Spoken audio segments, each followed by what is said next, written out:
Sud Radio, 10h midi, Valérie Expert. Avec vous sur Sud Radio. Bonjour Gérard, bonne année. Le grand retour de Gérard Collard en pleine forme. Tous mes vœux pour cette bonne année. Moi aussi. Bon, il y a ceux à qui je ne souhaiterais pas des bons vœux. Une bonne année, genre Yann Moix, Houellebecq ou Christine Angot. Même à se demander qu'est-ce que fait la sélection naturelle. Oh, je vois que vous êtes très en forme pour démarrer. Donc, voilà. Donc le Houellebecq, vous ne l'avez pas aimé? Écoutez, je sais pas. Il n'a pas besoin de nous. Les 300 000 exemplaires ont été vendus. Mais il y a rien. Enfin, moi, je sais que ça vous a fait rire. Moi, ça m'a fait rire. Alors, de là à dire que c'est l'écrivain du siècle, que c'est un grand écrivain, je suis pas d'accord, ni dans le style, ni dans l'écriture. Je trouve qu'il a un regard, qu'il a une manière de raconter certaines choses.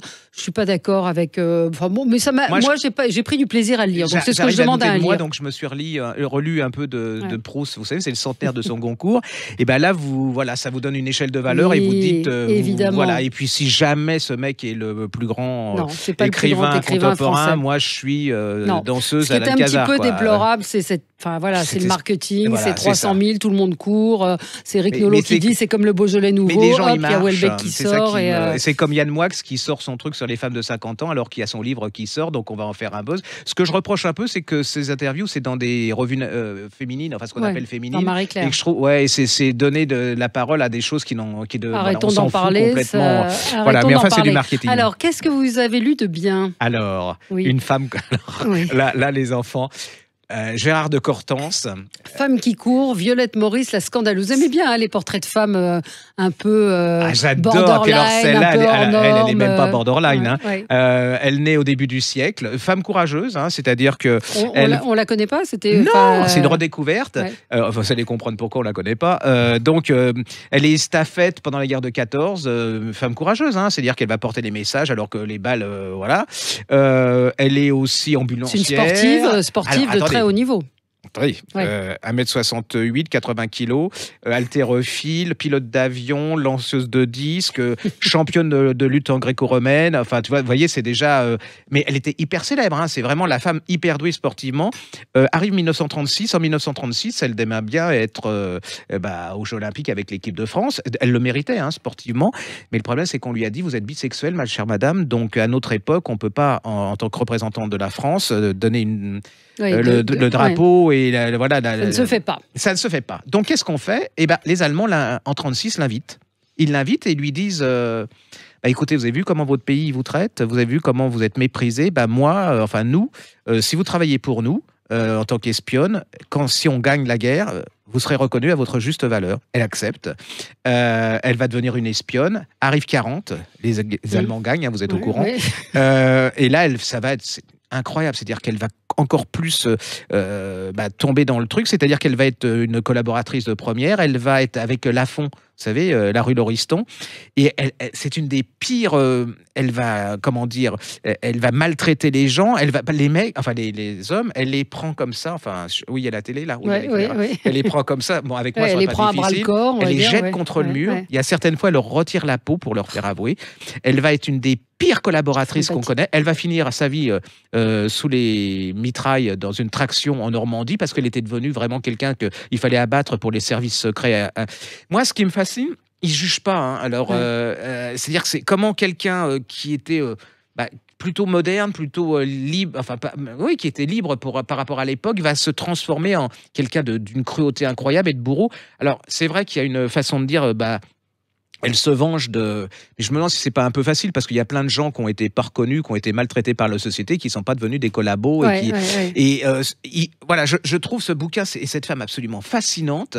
C'est peut-être malsain, vous me direz, mais je n'arrive pas à comprendre dans ma tête, et il n'y arrive pas, à comprendre pourquoi on passe du bon au mauvais et comment un être humain peut... c'est un peu comme Darnan, vous savez, il y avait une BD qui était sortie où il montrait que ce type qui avait été un héros de la guerre de 14 va devenir lui aussi un des pires collabos en 40 et c'est une horreur quoi. C'est un livre fascinant. Alors, grande amoureuse aussi également. Elle a rencontré Cocteau, Marais, qui font pas. Elle est tombée amoureuse. Elle a été la maîtresse de Jean Mistinguett, ouais. non, oui, de Mistinguett, de Joséphine Baker aussi, Baker, c'est incroyable. C'est-à-dire, donc alors, voilà, c'est des romans, c'est une biographie qui est un roman. Oui, en fait, physiquement, on voit que les goûts ont changé parce que je vais vous montrer, là, dans cette BD, il y a la photo de cette femme. Ça existe en BD ? Alors, je vous l'ai sorti exprès parce qu'il y a des gens qui n'ont pas forcément envie. Puis même pour les gamins, c'est-à-dire à partir de 14-15 ans, c'est un bon moyen de découvrir. Alors, le trait, enfin, le dessin est très classique, très bien fait.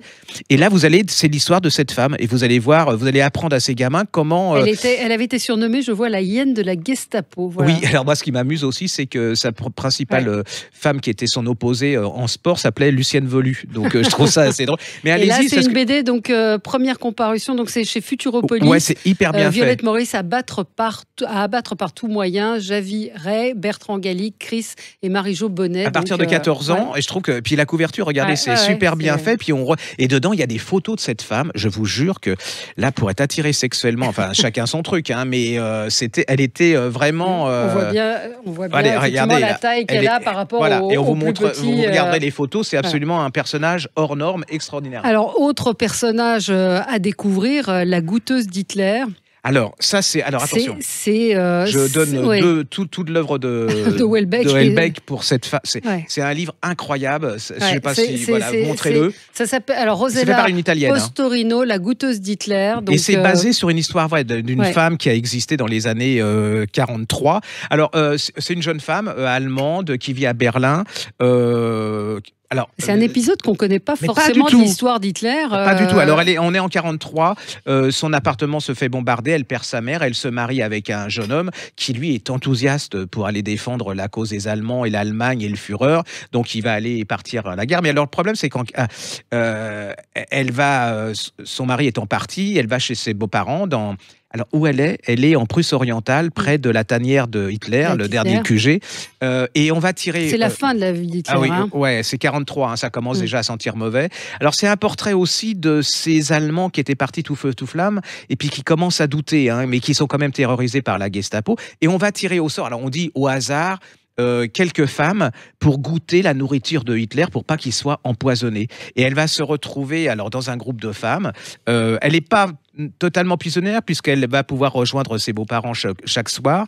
Elle est complètement sous la coupe des nazis. Et ces femmes qui sont regroupées ensemble, il y a tout. C'est-à-dire il y a celles qui sont encore complètement pour les Allemands, pour Hitler, pour le Führer. Et puis il y a celles qui sont révoltées. Et puis il y a elle est passive. Moi, je ne vais pas lui... Parce que certains disent qu'elle est coupable, mais elle n'est pas coupable.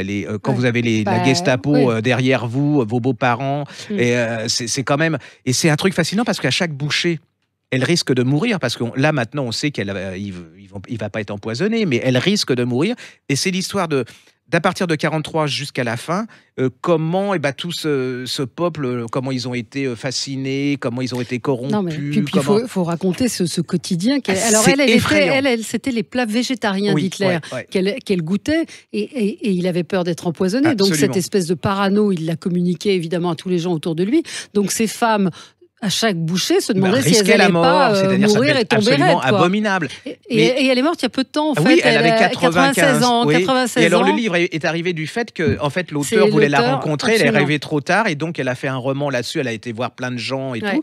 Et puis, mais en plus, c'est à travers le groupe de femmes qui est là, c'est tout un microcosme de l'Allemagne, c'est-à-dire, puis de l'Allemagne en fin de carrière, c'est le moment de le dire. Hitler est quand même, tout le monde le sait, qu'il va perdre. C'est de la folie, j'ai adoré. Donc ça s'appelle La goûteuse d'Hitler.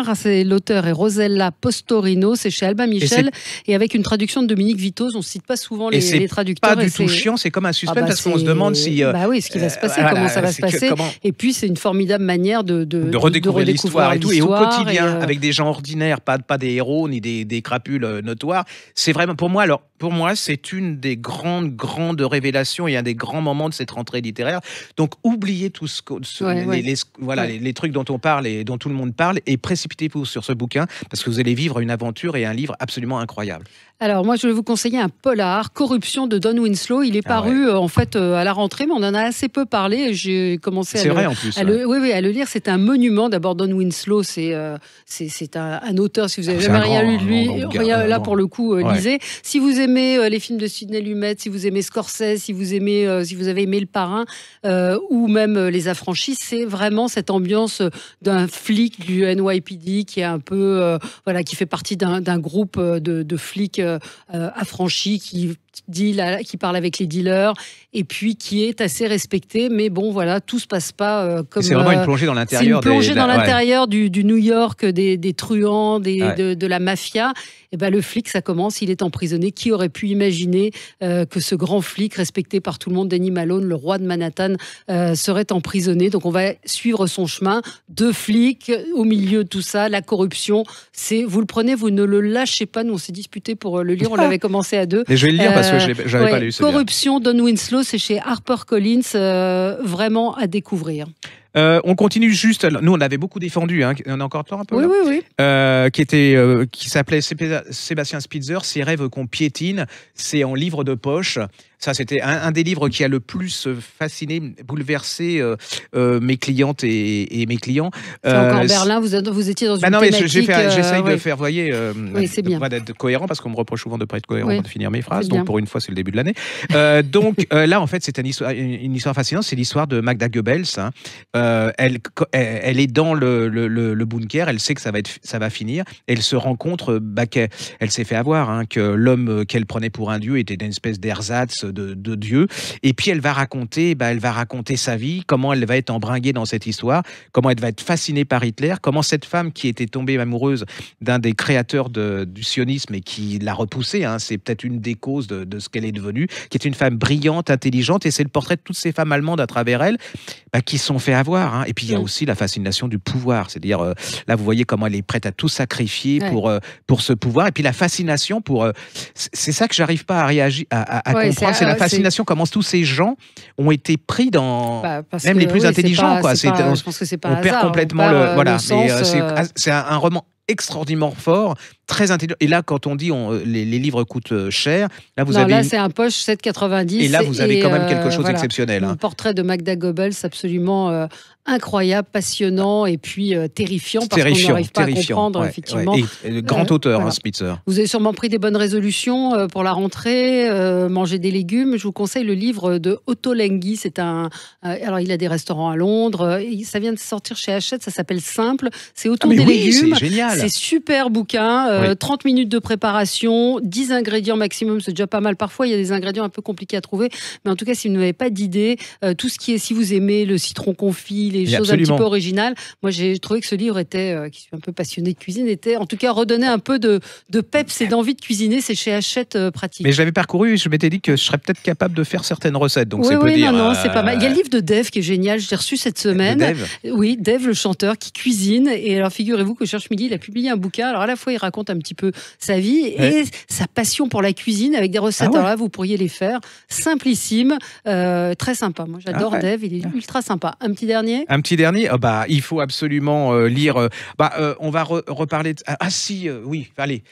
Fantasmé de Nico Takian. Là, je vais vous mettre en saveur parce que là, il a sorti son dernier qui est absolument une pure merveille, mais on vous en parlera dans l'émission prochaine. Et là, vient ressortir ce bouquin qui était vraiment. Ce type, c'est une des grandes révélations de ces dernières années au niveau du polar français. Allez-y. Si vous n'avez jamais lu Nico Takian, vous allez voir, c'est des univers absolument incroyables, mais qui sont pas déconnectés. C'est-à-dire que vous êtes complètement dans nos sociétés contemporaines.